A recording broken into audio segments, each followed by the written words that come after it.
안녕하세요. 혜원 컨설팅 연구소 원장님. 영상 잘 보고 있습니다.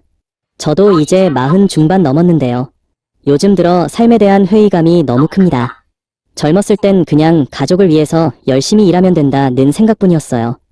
그래서 회식도 마다하고 승진도 놓쳐가면서 애들 학원비에 집 대출금에 생활비 챙기느라 정말 앞만 보고 달려왔거든요. 그런데 요즘 문득문득 드는 생각이 내가 정말 가족을 위해 이렇게 살아온 게 맞나? 싶어요. 아내랑은 집에서 같이 있어도 대화가 없습니다. 말 걸면 그냥 응, 그래 하고 끝나요. 따로 다투거나 그런 건 아닌데 그냥 서로에 대해 관심이 사라진 느낌입니다. 더 서운한 건 아이입니다. 이제 중학생인데 말도 안 걸고 제가 뭘 물어보면 짜증부터 내거나 방으로 들어가 버립니다. 한 번은 제가 용기 내서 요즘은 뭐가 재밌냐? 하고 물었는데 아빠는 몰라도 돼요 하고 대답하는데 진짜 마음이 철렁 내려앉더라고요. 이럴 거면 나는 그동안 뭘 위해 살아온 건가 싶습니다. 진심으로 가족을 위해 희생해왔다고 자부했는데 정작 지금은 가족 안에서 제가 제일 외로운 사람인 것 같아요. 솔직히 가끔은 그냥 내가 없는 게 더 나을 수도 있겠다는 생각까지 들고요. 이런 생각을 하면 안 되는 걸 알면서도 도무지 마음이 풀리질 않습니다. 원장님, 이런 마음에서 어떻게 벗어날 수 있을까요?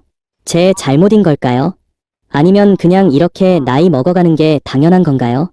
안녕하세요. 인문해답 시간입니다. 지난번에는 40대 여성의 고민거리에 대해서 저희 해원 컨설팅 연구소 입장에서 말씀드렸는데, 오늘은 40대 남성의 글이 올라와서 한번 해보는데요. 그중에 많은 질문들 중에서 40대 여성이 올라왔으니 이제 40대 남성의 글도 한번 올려봤습니다. 40대 남자 고민 많죠.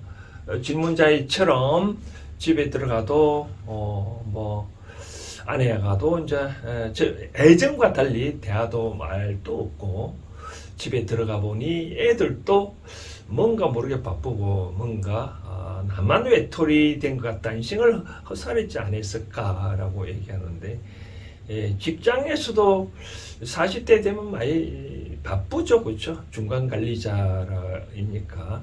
저는 이렇게 생각합니다. 물론 여성들도 마찬가지겠지만 40대 남성 같은 경우에 보면 이제까지 20대까지는 학교에 공부를 했고, 이제 30대 들어가면 학교에서 공부했던 내용들을 이제 회사에서 접목해가지고, 지금 학교에서 배운 지식은 그거는 지식이라기보다는 세상에 살아가는 어떤 기술, 공부하는 방법을 터득한 거죠, 그렇죠? 쉽게 말해서 이런 표현하기는 뭐 하지만, 중학생이 어떤 문제를 주었을 때 이걸 푸는 방법과 고등학생, 대학교, 대학원생, 석사, 박사학위 받은 사람이 푸는 방법은 다 다르겠죠, 그렇죠? 어떤 문제를 푸는 방법을 공부한 거죠, 학교에서는. 이제 그런 방법을 사회에 나와서 이제 30대는 회사에 적응을 해서 그 회사의 문제를 풀어왔던 거죠. 그럼 이제 40대 되면 이제 어떤 회사의 중간 관리자가 돼서 본인이 하고 싶은 대로 어떤 문제를 해결해 가는 그런 단계에 있겠죠. 때로는 중간 관리자다 보니까 많은 위에는 위에대로, 또 아래는 아래대로, 어떻게 보면 낀 세대이잖아요. 공자는 자기의 본인의 40대라고 부록이라 했는데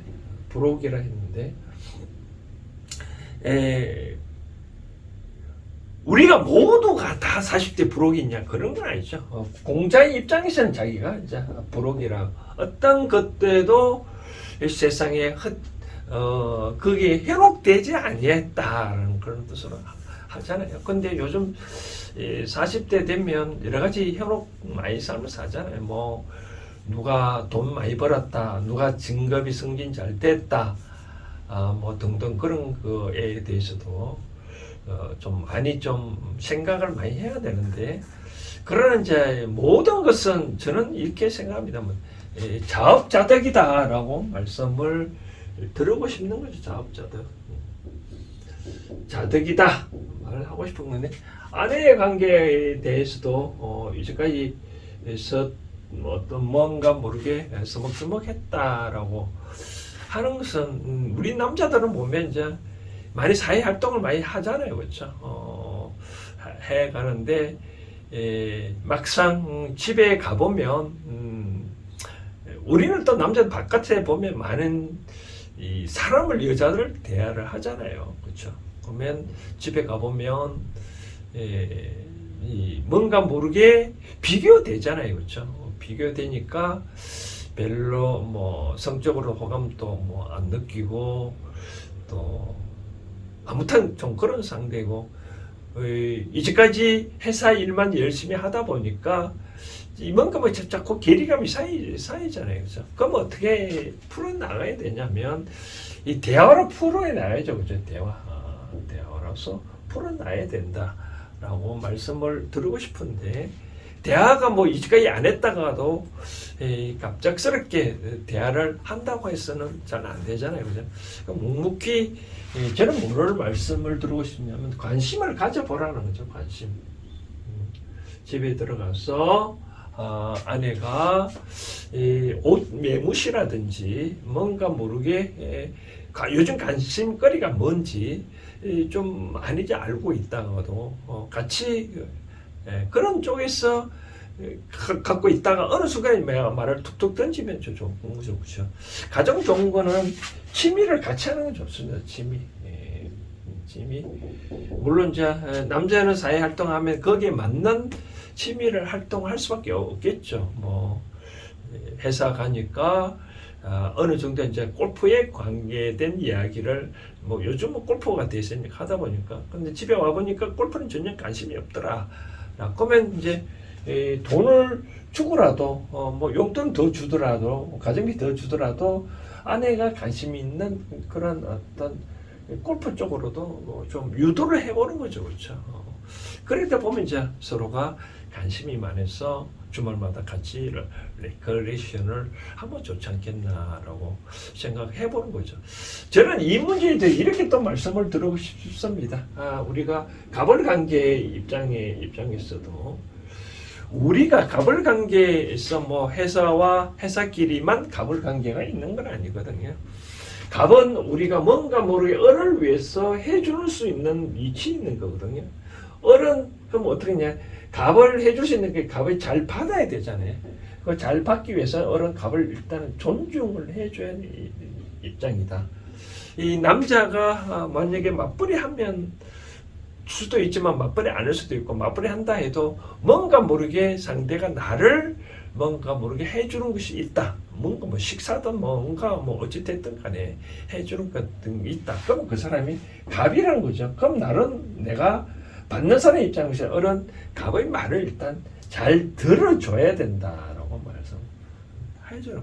말 잘 들어주는 것이 바로 어른의 바로 역할인 거죠. 뭐 예를 들어서 하나만 예를 들면 뭐 밥을 해준다라면 그러면 아내가 뭐 저 가서 물 좀 갖다 둬 그러면 얼른 물도 갖다 줘야 되고 뭐 설거지를 나는 피곤하니까 설거지 좀 해주세요. 뭐 설거지도 얼른 해주고 뭐 쉽게 말해서 뭔가 모르게 상대한테 도움을 받는 사람 입장에서는 상대가 뭘 원하는지를 좀 잘 해줘야 그래야 이 관계가 원만을 하거든요. 모든 사랑은 원사이드를 넘을 수는 없습니다. 이제 요즘 과거 시대하고는 다르니까 상대의 말을 잘 듣고 귀담아 줘야 되거든요. 또 여자들은 또 하루 종일 만약 집에 만약에 맞벌이가 아니라면 집에만 있다가요. 이거 말을 할 수 있는 상대가 없잖아요. 그러니까 상대한테는 말을 잘 들어주는 것만이라도 어른 자기 남편이 어리라면 그렇게 쪽에 말을 해주는 것만이라도 많이 도움이 된다라고 말씀을 일단 드러나야 되죠, 그렇죠? 그리고 또 하나 말씀을 드리고 싶은 사항은 상대가 아내의 말을 한번 좀 평소에 내 아이 주관하고 다르다 하더라도 그러니까 만약 들어줬다고 한들 절대로 패배자가 아니고 다른 일이 일어나지 아니한다. 저는 그런 표현을 잘 쓰는데 뭔가 해줬다 해서 해가 서쪽에 질 거를 절대로 동쪽에서 안 지고 해가 동쪽에 뜰 것을 절대 해가 서쪽에서 안 뜬다. 자연의 법칙은 다 그렇다. 마찬가지로 이제까지 집에서 만약에 나는 항상 가보를 굴림을 해왔다. 그래서 항상 상대를 낮춰왔다. 그렇게 한다면 이제라도 상대가 말하는 걸 잘 들어주고 뭔가 모르게 상대의 말을 하는 걸 한번 들어줘라. 이때 제가 들어주라는 말은 예를 들어서 여보 뭐 저기 가서 예를 들어서 좀 화단에 물 좀 줘라 하면 난 평소에 안 했다고 그래도 한 번 정도 화단에 물 줬다고 해서 뭐 세상이 달라지는 건 아니잖아요, 그죠?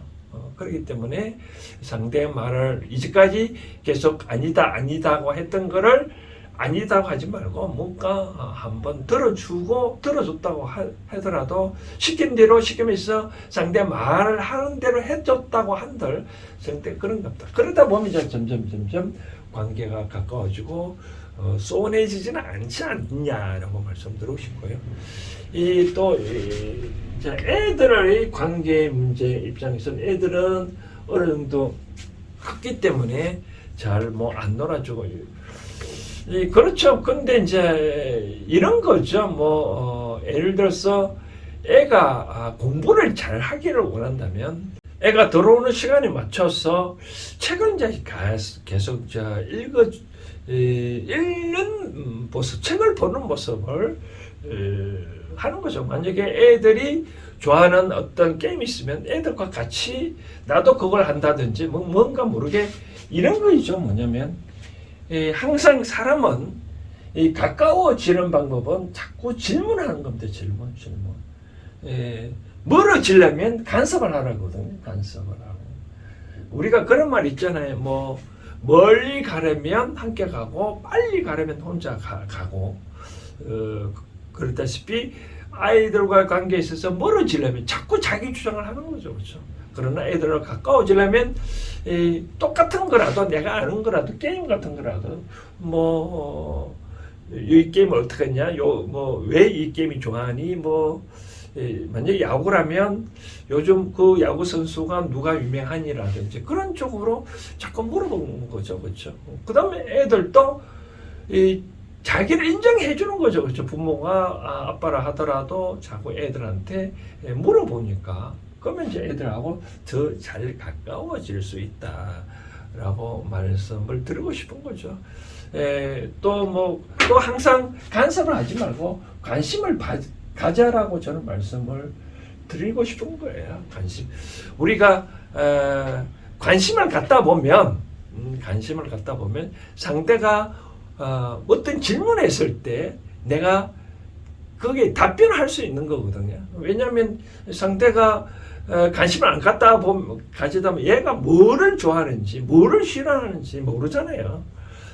그렇기 때문에 관심을 가져 있으면 얘가 뭐를 좋아하는지 알 수 있잖아요. 그렇죠? 그래서 간섭을 하지 말고 관심을 갖고 그렇게 자꾸 대화하는 형식으로 하고 같이 야외 아웃도어 행사도 같이 많이 좀 해보고 그러보면 이제 점점 가정은 행복하지 않겠냐라고 생각을 말씀드리고 싶은 거죠.